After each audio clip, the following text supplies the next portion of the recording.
Guys, one of the great things about the Cajun Cardboard YouTube channel is that I have an incredible army of subscribers and viewers and watchers and commenters. And from time to time, I get emails or I get messages with just fascinating data that people want to share with the world, and they may not have the platform to do it, but they reach out to me and say, hey, here's some data I put together. And I am in awe of some of these. Like a couple of guys come to mind. Today's video is going to be a little bit of interesting data about Michael Jordan hierarchy cards compiled through some seriously intense research by a gentleman named David Talbot, who reached out to me and wanted me to share his research with the world so you guys could have an understanding of some of the interesting trends that we're seeing as it pertains specifically to Michael Jordan hierarchy cards. That's what today's video is about. Enjoy.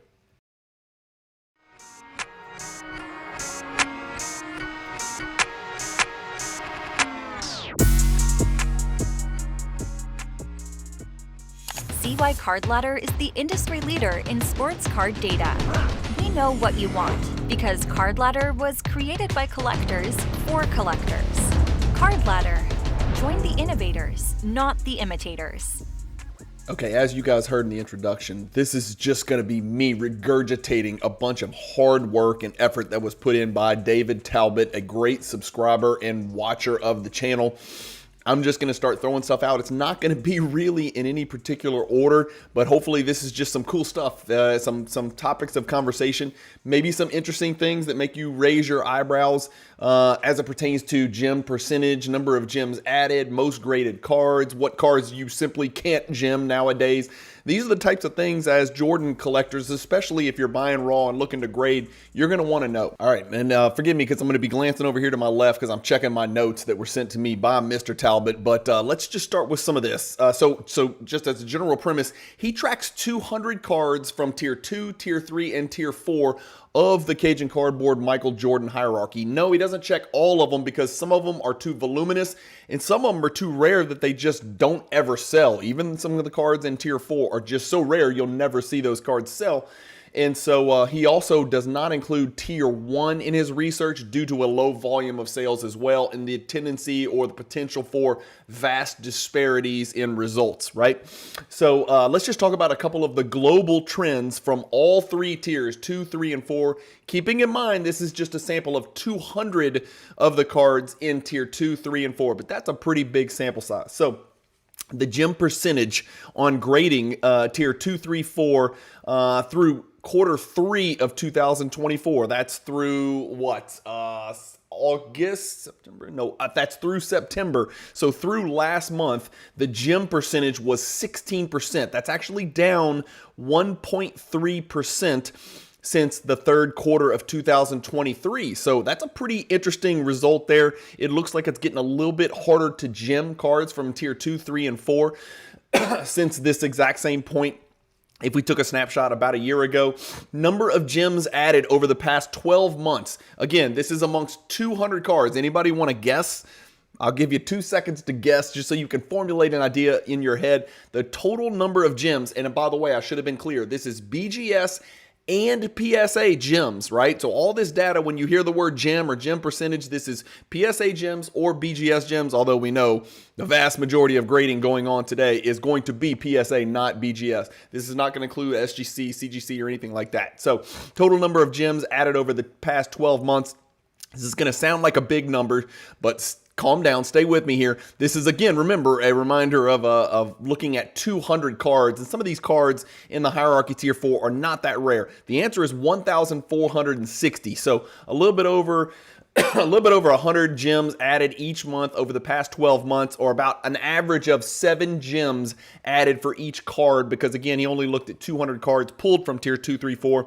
Gems added in the past 6 months, 835. Cards graded, total number of cards graded, and this is going to be the eye-popping number. And this is, of course, going to include some cracks and resubs because the way the PSA 10 values are going, I know I'm not really doing this, but I know there has to be a pretty large number of people out there that are cracking 8s, shooting for 10s, cracking 9s, shooting for 10s, cracking BGS 9.5s, shooting for PSA 10s. The numbers just, it makes sense. If you've got the time and you want to put in the energy and the effort, whether you're in favor of it, whether you don't like it, you like it, I know it's happening. So I don't know how many of these cards graded over the past 12 months are cracks and resubs, but there's been 27,500 cards from tier 2, 3, and 4 of the 200 he sampled, graded over the past 12 months with PSA or BGS. Now here's the thing, 3,600 of those 27,500 are just 2 cards,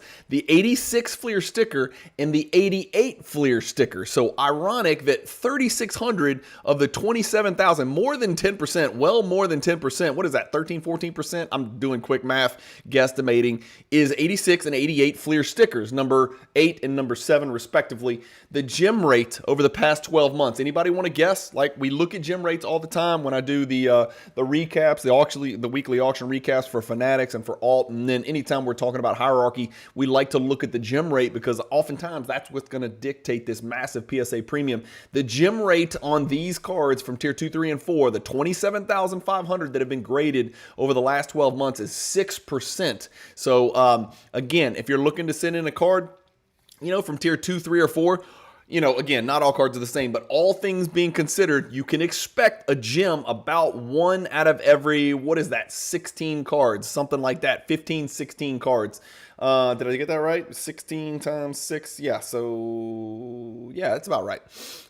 Gem rate over the past 6 months is actually a little bit down, 5.5%. So it's getting a little bit harder to gem over the past 6 months than it was over the last 12 months and certainly the past 6 months prior. So the top 5 most graded cards over the past 12 months. You guys want to take a guess at these? In the hierarchy, remember, this is not going to include the 1990, Fleer number 26, which is graded a bazillion times. These are only hierarchy cards from tier 2, 3, and 4. And the top 5 most graded cards over the past 12 months are number 1, this card right here, the 1987 Fleer sticker, number 2. And guess what? 0 gems added. Hold on. Sorry, I didn't screen share with you. There you go. 0 gems have been added on that card right there. But that is, again, one of the most graded cards over the last 12 months. Number 2 on our list here is going to be the 1992 Stadium Club Beam Team. It's been graded 658 times. Obviously, you guys are going to be super familiar with that card right there. So the 87 Fleer sticker, the 92 Beam Team. And then card number 3 on our list is going to be the Scoring Kings, guys. Believe it or not, the Scoring Kings has been graded 645 times. And guess how many gems have been added? This many. 0, not 1. 645 times the 1993 Ultra Scoring Kings, this foundational piece along with the Beam Team, have been graded, and 0 have been added to the gem rate. How about this? You're not going to believe this. The Ultra Power and the Key. 600 times it's been graded. 1 gem copy has been added between or amongst BGS and PSA. Just 1 Power in the Key out of 600 graded has been added. And then the 5th card on our list, as far as the cards that have been graded the most over the past 12 months from the hierarchy tiers 2, 3, and 4, is going to be this card right here, the Topps. Remember, there's a Topps Chrome version as well, but the 1996 Topps Michael Jordan in Fuego, people call it season's best card number 1. That card has been graded 577 cards. And believe it or not, 54 gems have been added for that card between PSA and BGS. So a little bit less than a 10%. We looked at the overall gem rate over the past 12 months, saying it's 6%.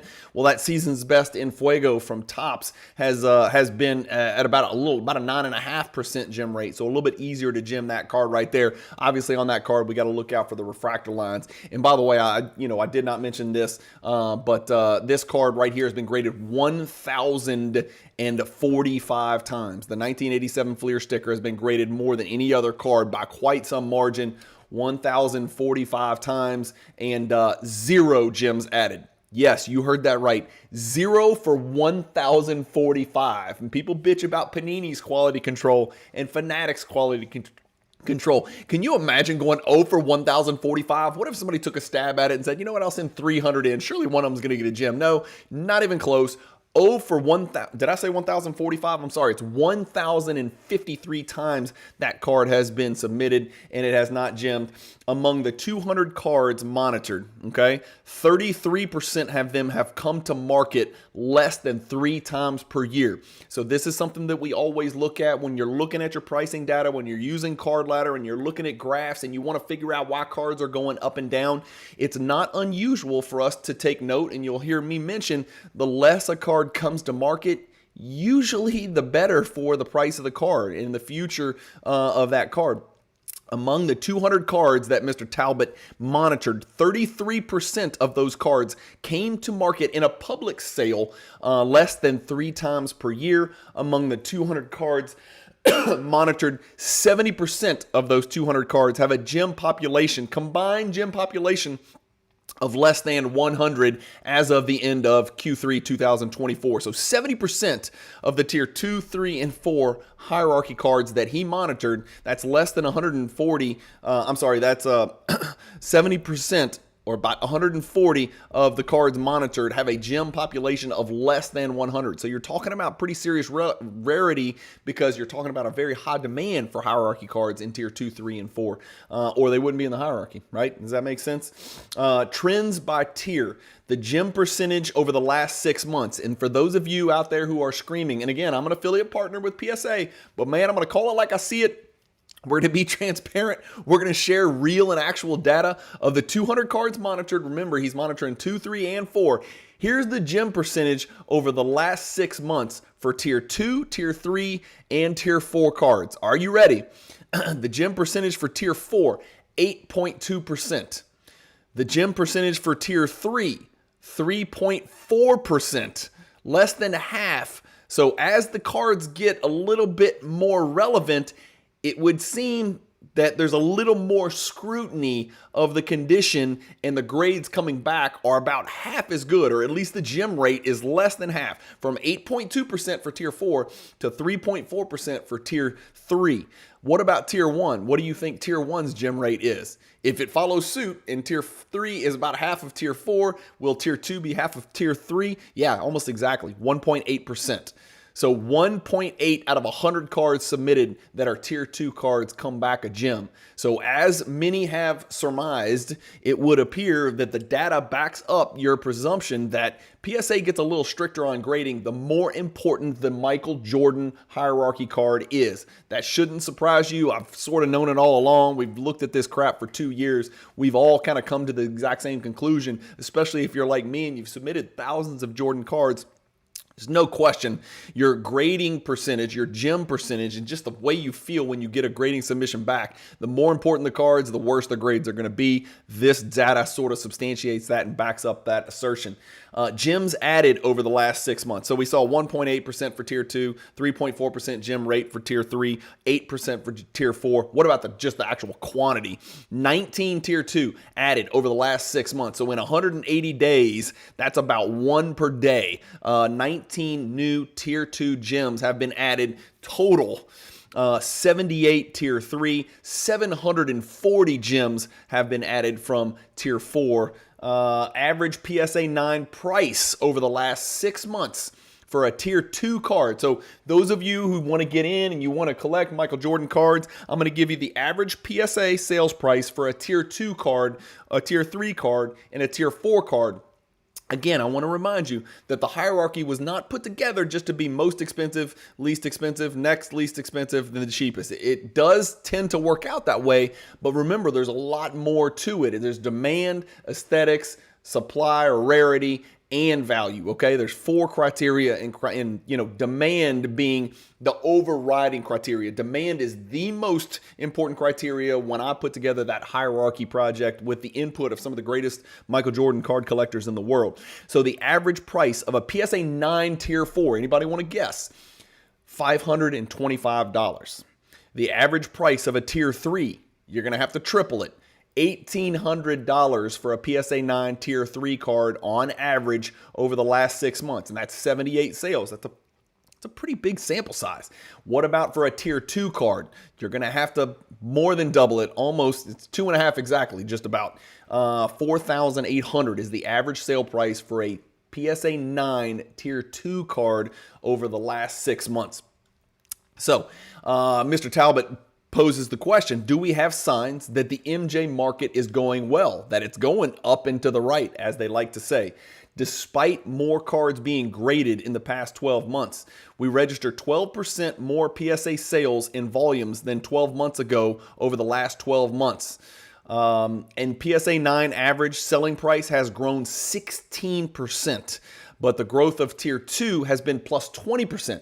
So PSA 9 sales results. Sales are worth 16% more over the last 12 months for PSA 9 cards. 16% is the increase in the value of PSA 9 cards that he monitored. But the growth of PSA 9 value for tier 2 is actually up even more, 20%.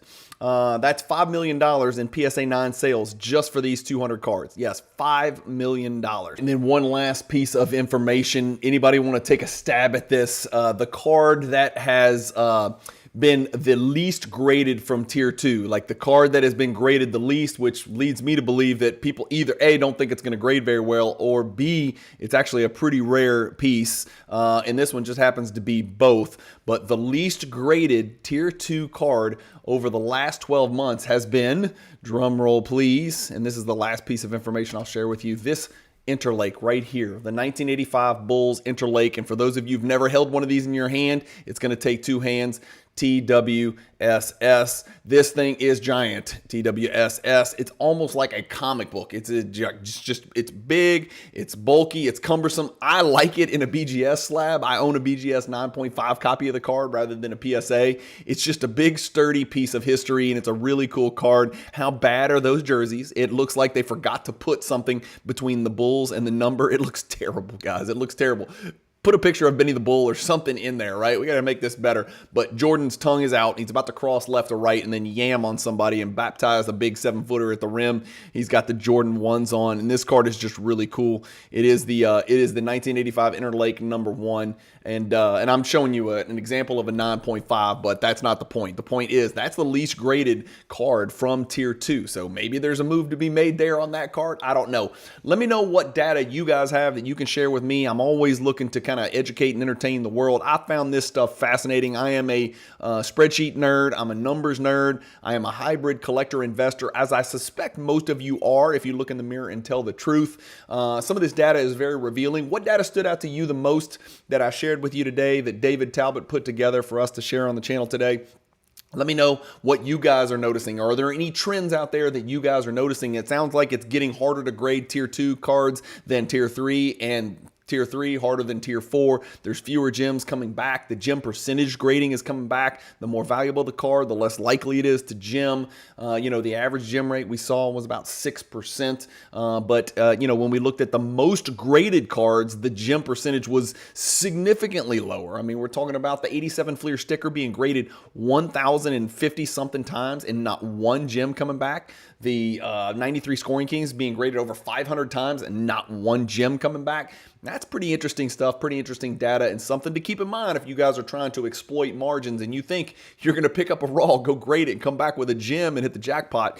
I just don't know if you can count on that. The gem percentage on some of those top 5 graded cards were minuscule, notwithstanding the top season's best, which actually did really well at about a 9% gem rate. I guess if you can say 9% is a good gem return, I don't know. That's it, guys. That's it. Just wanted to share some hierarchy card data that was provided to us by a great subscriber and a watcher of the channel. David, thank you for your time and effort and the diligence that you put in into providing this information. Anything you send me, I'm always going to be happy to share it on the channel. This is really good stuff. So thank you guys for watching. Keep collecting, stay positive in the hobby, and peace.